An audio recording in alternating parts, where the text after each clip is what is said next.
Olá, boa noite.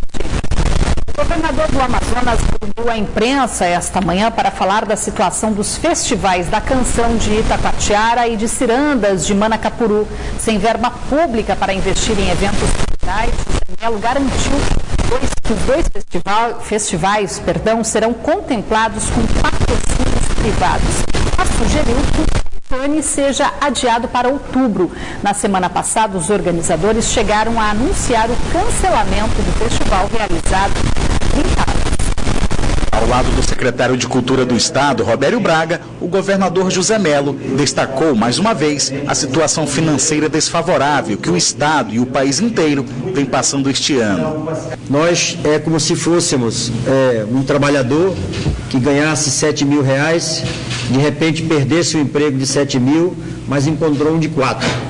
Então ele teve que reunir a família e trazer os gastos para 4 e não 7, como havia sido anteriormente. O governador lembrou ainda que outros festivais importantes, como o de cinema, o de ópera e o de jazz, precisaram ser cancelados este ano por falta de verbas. Para José Melo, as prioridades são outras. A área da cultura é prioridade, mas a prioridade das prioridades do nosso governo são os hospitais, a educação, a segurança pública. Quem me conhece sabe que eu sou desse tipo de pessoas, né? Eu só não posso dar 2 milhões para o Fecane e deixar de comprar os remédios para o 28 de agosto. Isso eu não posso fazer. Sem verbas públicas para apoiar os eventos culturais, a saída, segundo o governador, foi pedir ajuda para a iniciativa privada. Foram garantidos R$1.800.000 para o Festival das Cirandas de Manacapuru e R$500.000 para o Fecane. E mesmo que o governo disponibilizasse o dinheiro público, ele não poderia ter sido repassado às agremiações e associações, porque elas estão inadimplentes. Estão inadimplentes e não pode receber recurso público, porque no dia seguinte o Ministério Público vem em cima de quem fizer o convênio. O governador também pediu para a IRMA, a Associação dos Itacoatiarenses residentes em Manaus, responsável pela organização do Festival da Canção de Itacoatiara, que o Fecane fosse transferido para o final do mês de outubro, com a realização da Secretaria de Cultura. É possível fazer um Festival da Canção em Itacoatiara? Sim. Agora, esse festival poderá ter o tamanho, a diversidade, a intensidade, a grandeza que ele já tinha? Depende. Se tiver outras pessoas da iniciativa privada que queiram participar, que queiram contribuir, ele poderá ter uma dimensão maior. O Festival da Canção de Itacoatiara é realizado há 30 anos, sempre no mês de setembro. Uma obra-prima. Por meio de nota, um dos coordenadores da Associação dos Itacoatiarenses residentes em Manaus, Bruno Azedo, garantiu que a única prestação de contas pendente é a do Festival de 2014. Segundo ele, o problema está na própria Secretaria de Cultura do Estado, que apesar de ter recebido toda a documentação no fim do ano passado, ainda não teria concluído a aprovação e, por isso, ela ainda não pode ser encaminhada para o Tribunal de Contas. Já sobre o adiamento do festival sugerido pelo governador José Melo, a associação diz que ainda não decidiu sobre o assunto. Os artesãos que há mais de 20 anos atuam na Praça Tenreiro Aranha, no centro histórico de Manaus, terão que deixar o espaço até amanhã devido ao início das obras de revitalização da praça.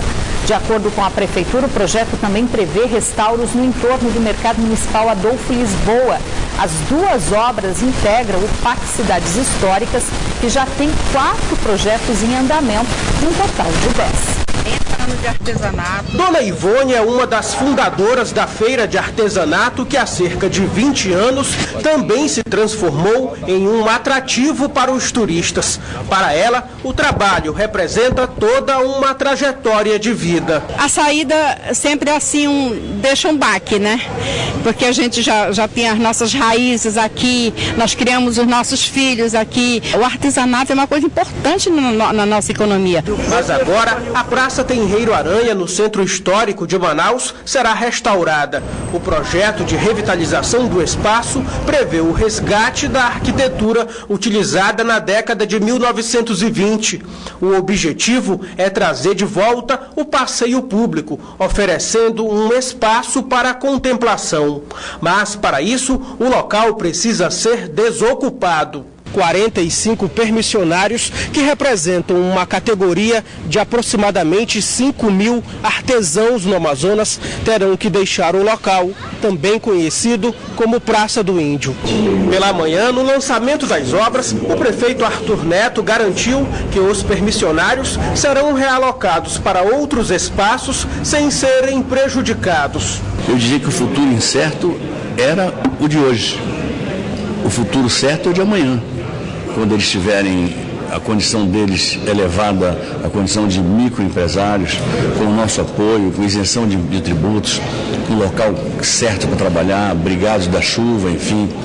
Eu entendo que eles só vão ganhar quando Manaus inteira ganhar com a restauração do centro e desse local tão importante, esse logradouro tão importante que é precisamente a Praça Tenreiro Aranha. Os artesãos têm até esta quarta-feira para deixarem a praça. Ainda de acordo com a prefeitura, os permissionários que aderirem ao projeto serão beneficiados com a Bolsa Empreendedor, que oferece cursos de qualificação e uma ajuda de custo temporária no valor de R$1.000. O próprio IFAM impõe que, uma vez restaurado, esse espaço não possa mais ser ocupado dessa forma como está sendo ocupado hoje. Um dos requisitos para que se aprove o projeto e libere o recurso é justamente isso. O IFAM entende que a praça deva ser restabelecida para a cidade de Manaus, para a sua população, e com isso você consiga 100% tê-la restaurada e reinserida no cotidiano das pessoas que moram na nossa cidade. O Instituto do Patrimônio Histórico e Artístico Nacional é responsável pela preservação destes espaços. As obras envolvem recursos do Programa de Aceleração do Crescimento, PAC Cidades Históricas 2. Uma ação integrada no centro de Manaus para a gente compor essa revitalização necessária desse sítio protegido. As obras na Praça Tenreiro Aranha e na Praça Adalberto Vale têm um prazo de conclusão de 6 meses. Secretários de Educação da região norte voltaram a se reunir esta manhã, só que por meio de uma teleconferência coordenada pela SEDUC para divulgar a carta com as principais reivindicações dos estados e que será encaminhada ao governo federal. O documento propõe medidas urgentes para equacionar as disparidades na área da educação em relação a outros estados. Na carta, reivindicações elaboradas por todas as secretarias de educação da região norte do Brasil. A carta ela visa tudo. O que a gente quer é abrir os olhos primeiro para dizer para a sociedade: entendam que a Amazônia precisa de um investimento maior. Só para vocês terem uma ideia, o transporte escolar no estado do Amazonas, no nosso estado, custa hoje 64 milhões de reais ano. Vocês sabem quanto que o governo federal repassa? 3 milhões de reais. Ou seja, é tão irrisório o valor perto do tamanho do problema, e a gente ainda está distante daquilo que é o ideal do nosso transporte escolar. A gente tem que melhorar muito. Através de uma transmissão simultânea para todos os estados que assinaram a carta, Rocieli Silva leu as principais reivindicações. São elas: necessidade de verbas e investimentos diferenciados, já que na região a logística é mais cara que nos demais estados; diminuir a taxa de analfabetismo, que no norte do país gira em torno de 9,5%, já que a média nacional é de 8,5%, reduzir o abandono escolar, que aqui também é maior que no restante do país, e aumentar os repasses do Fundeb por aluno. O Fundeb, que é arrecadado para o Sul, Sudeste e Sudoeste, é de R$ 800 a mais por aluno por ano, ou seja, R$ 2.800 para o resto do Brasil e R$ 2.000 para a região amazônica. Isso traz um impacto no dia a dia. No início do ano, representantes do setor da educação, que vivem em comunidades indígenas das calhas dos rios Purus, Juruá e Madeira, vieram à capital participar de um fórum e aqui relataram as diversas dificuldades que a educação enfrenta nesses locais. O Amazonas é o estado que concentra a maior população de indígenas do Brasil. E ainda assim, nessas comunidades, os índios muitas vezes recebem a aula debaixo de árvores. Todas essas dificuldades apresentadas neste fórum serão relatadas nesta carta apresentada hoje pela SEDUC, que será levada ao MEC e à Presidência da República. De imediato, a carta não vai gerar nenhum resultado, mas serve para alertar mais uma vez o governo federal sobre as dificuldades enfrentadas pelos gestores da educação na região norte. O Ministério da Educação não financia para a construção de obras indígenas a mobilização. Nós temos escolas que a mobilização é quase o mesmo custo custo que a própria construção da escola em si. Ou seja, essa diferença, ela acaba impedindo que os estados e municípios consigam avançar no seu investimento. Nós temos lugares que para construir escola indígena nós temos que levar material, inclusive de avião. A Polícia Militar cumpriu na manhã de hoje um mandado de reintegração de posse de uma área particular de 15 hectares que era ocupada irregularmente no Ramal do Leão, no quilômetro 37 da rodovia M010. Pelo menos 3.000 pessoas viviam no local e tiveram que deixar os barracos. No início, algumas pessoas tentaram impedir a entrada da polícia fazendo barricadas, mas logo acabaram cedendo. Esta já é a segunda vez este ano que a mesma área é desocupada por determinação da Justiça.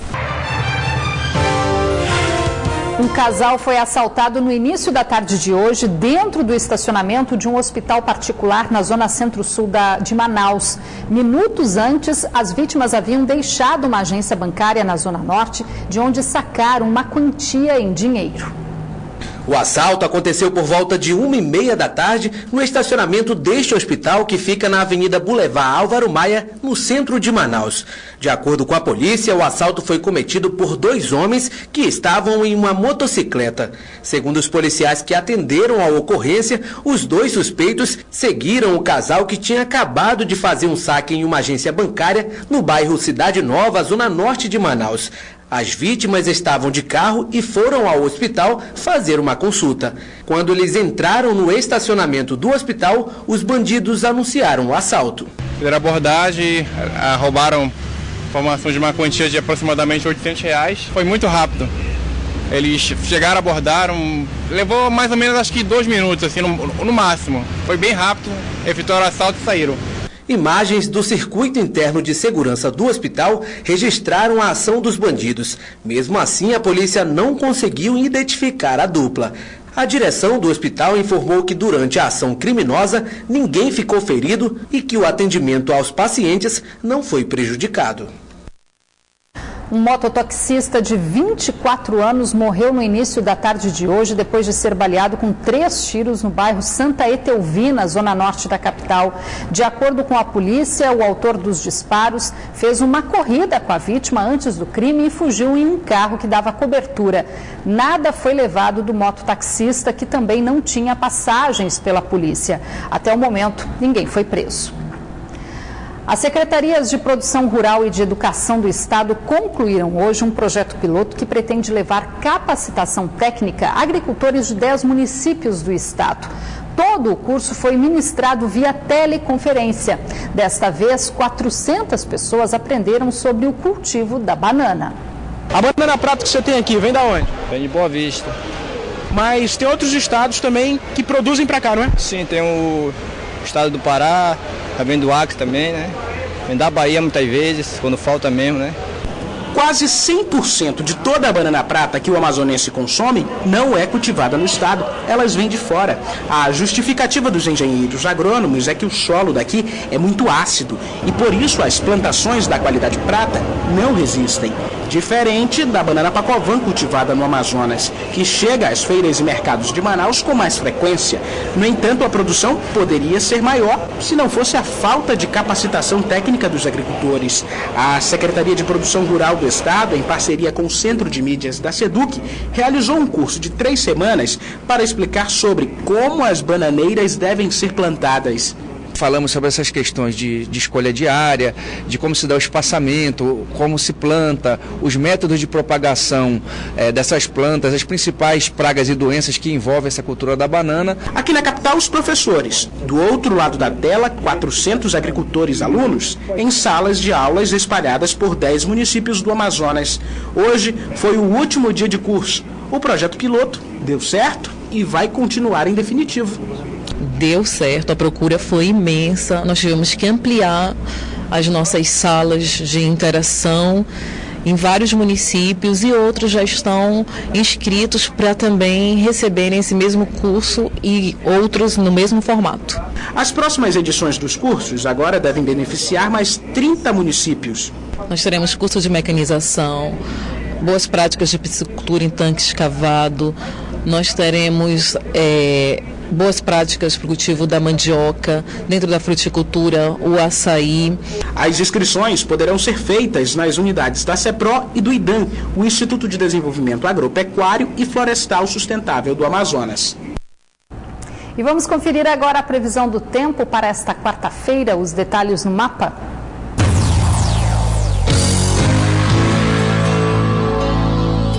Em Maués, a previsão é de sol com poucas nuvens. As temperaturas variam entre 24 e 35 graus. Mesma previsão para Careiro da Várzea, que terá a mínima de 25 e a máxima de 35 graus. Em Manaus, a previsão é de tempo aberto, com muito sol. E as temperaturas variam entre 25 e 36 graus. Para tentar diminuir os custos com a saúde, o governo do Amazonas está investindo em atendimentos à distância por meio da internet. Exames de coração, mama e raio-x já são realizados com sucesso. O foco agora é investir em uma internet mais confiável para ampliar a oferta de procedimentos e até capacitar profissionais do interior. Na tela do computador, o especialista analisa as imagens de um exame de mamografia de uma paciente que mora no município de Codajás, a 240 quilômetros de Manaus. Mas com a carência de médicos especialistas no interior do estado, a análise desse exame foi realizada com a ajuda da internet, na central de laudos, que funciona dentro do Hospital Francisca Mendes, na zona norte de Manaus. Essa central de laudos aqui no Hospital Francisca Mendes, nós recebemos as imagens e analisamos o exame e enviamos o laudo num tempo rápido, geralmente em até 48 horas. E se essa paciente tem alguma patologia que necessite investigação, por exemplo, um câncer de mama, que é o foco do projeto, ela é trazida para Manaus para o tratamento. O serviço faz parte do programa de telesaúde do governo do estado, que agora começa a ampliar os serviços de atendimento à distância para diminuir custos. Além dos exames da mama, disponíveis em 38 municípios, exames de raio-x também são enviados para esta central. Já exames do coração, como o eletrocardiograma, estão disponíveis em todos os 61 municípios do estado. O próximo passo da Secretaria de Saúde é promover cursos à distância por meio de videoconferências. 20 módulos como este, com câmeras de alta resolução e televisor, vão ser enviados para os municípios polo aqui da região. A ideia nossa é ampliar agora para um programa de teleconsultoria em diversas áreas, porque isso tem um impacto muito grande na rede, especialmente primeiro porque o paciente é atendido na cidade dele, precisa se deslocar. Segundo, porque serve como um fator de fixação do médico, da atenção básica lá no interior, porque ele sabe que conta agora com esse apoio aqui, da universidade, da secretaria, enfim. E terceiro, porque reduz muito o custo. Não há necessidade de transferir o paciente se os colegas estão conversando entre si. Hoje, o que limita o número de procedimentos de saúde a serem realizados à distância é a qualidade da internet no interior. Mas a Suzan já estuda contratar uma internet via satélite com um canal exclusivo para a saúde. O que nós precisamos realmente é de uma banda de satélite dedicada exclusivamente para os programas de saúde no Amazonas. E essa é a determinação que nós temos. Já conversamos com o governador, José Melo, que se mostrou muito afeito também à ideia. E sem conectividade nós não poderemos levar esse programa adiante, obviamente. Essa vai ser a nossa luta. Desde o início do programa de telesaúde do Amazonas, mais de 300 mil laudos já foram emitidos à distância. Deputados que integram as comissões da Mulher e também dos Direitos Humanos da Assembleia Legislativa do Estado visitaram esta tarde 2 presídios da capital. O objetivo foi conhecer as instalações das unidades e também saber quais são as principais dificuldades enfrentadas pelos presos. A visita foi acompanhada pelo secretário de Administração Penitenciária do Estado, Loismar Bonates. Após as polêmicas das celas de luxo nos presídios do Amazonas, as comissões de Direitos Humanos e da Mulher da Assembleia Legislativa do Estado estiveram no complexo penitenciário Anísio Jobim e analisaram a estrutura do local e dos detentos. A visita dos deputados estaduais ao complexo penitenciário Anísio Jobim durou cerca de 1h30. Os casos mais graves foram constatados aqui no Centro de Detenção Provisório Feminino, onde os deputados puderam observar a superlotação e também o número excessivo de pessoas esperando o julgamento há mais de um ano. Tem presas lá que já cumpriram inclusive a sua pena, caso venham a ser condenadas e sequer foram julgadas. Então a gente vai pedir à Justiça, ao Ministério Público, à Defensoria Pública que a gente una os poderes, as forças e que a gente possa fazer um mutirão de audiências de custódia para a gente definir, porque há uma superlotação e que eu acho que é desnecessária. 2 casos em especial também chamaram a atenção dos integrantes da Comissão da Mulher da Casa Legislativa do Amazonas. Uma que ela encobriu o marido que estava roubando e usou essa moça e ela foi condenada, deficiente física, que estava lá sentada no chão se alimentando. Uma outra é uma diarista que foi presa porque não pagou uma pensão alimentícia para o esposo de R$280, enquanto ela é uma diarista. Ou seja, tem coisas mais significativas para a Justiça legislar, para ela cuidar. E também detectamos crianças lá dentro que tem que dar de mamar durante 6 meses. E dali ninguém sabe o futuro daquela criança. Que tipo de oportunidade essa criança está tendo? Ainda segundo os deputados, a alimentação servida na unidade seria de má qualidade e a falta de uma assistência jurídica estaria contribuindo com a superlotação do presídio. Uma nova visita como esta deve acontecer no próximo mês. Agora o futebol, a derrota para o Remo na noite de ontem na Arena da Amazônia afastou ainda mais a chance de classificação do Nacional para as próximas fases da Série D do Campeonato Brasileiro. Quando tudo se encaminhava para um empate sem gols, nos acréscimos a equipe paraense balançou as redes e saiu com a vitória. A derrota causou a demissão do técnico do Nacional, Aderbal Lana. Um contra-ataque fulminante com a arrancada de Eduardo Ramos pela esquerda e uma feliz conclusão de Levi aos 48 minutos do segundo tempo deram a vitória ao clube do Remo sobre o Nacional na Arena da Amazônia. Com esse resultado, o Nacional se mantém na terceira colocação do Grupo A1 da Série D do Campeonato Brasileiro com 4 pontos. Já o Clube do Remo se isola na liderança do grupo com 10 pontos em 4 jogos disputados. Fiquei feliz pelo gol, mas mais feliz pelos 3 pontos, porque a gente dá um passo muito grande para a nossa classificação.